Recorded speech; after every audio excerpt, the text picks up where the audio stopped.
penghancuran, sehingga ore menjadi berukuran kecil, lalu di-screening untuk memperoleh ukuran ore yang sudah ditentukan. Untuk selanjutnya, ore dimasukkan ke dalam mesin konsentrator.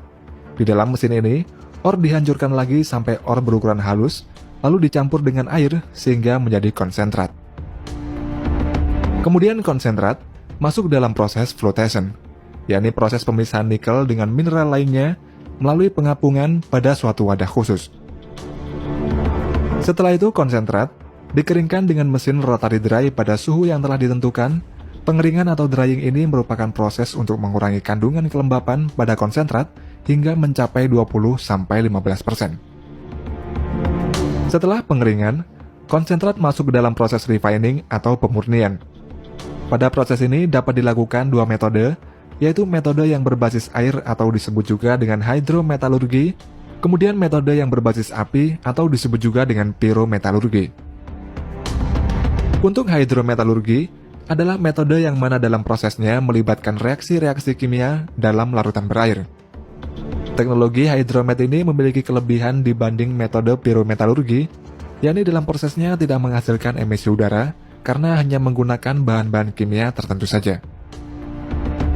Sedangkan untuk metode pyrometalurgi, kebanyakan digunakan di negara-negara seperti Kanada, Indonesia, dan Brasil. Metode pyrometalurgi ini menggunakan proses kalsinasi, yaitu konsentrat nikel dimasukkan ke dalam electric furnace pada temperatur di atas 1400 derajat Celcius. Dalam proses kalsinasi tersebut, terdapat slag atau limbah yang mana nantinya akan dibuang pada dumping area. Sedangkan sisanya adalah konsentrat yang mengandung nikel atau disebut juga dengan matte cair. Nantinya matte ini akan masuk ke dalam proses granulasi, di mana matte akan disemprot dengan air sehingga menjadi butiran-butiran biji nikel yang berbentuk seperti pasir hitam. Butiran yang memiliki kandungan nikel lebih dari 60% disebut dengan nickel matte, sedangkan jika mengandung nikel yang lebih sedikit proporsinya disebut dengan ferronikel. Proses selanjutnya adalah electrowinning, yakni proses penangkapan logam-logam menggunakan proses elektrokimia yang bertujuan untuk menghasilkan nikel dengan kemurnian 99,9% atau pure nickel.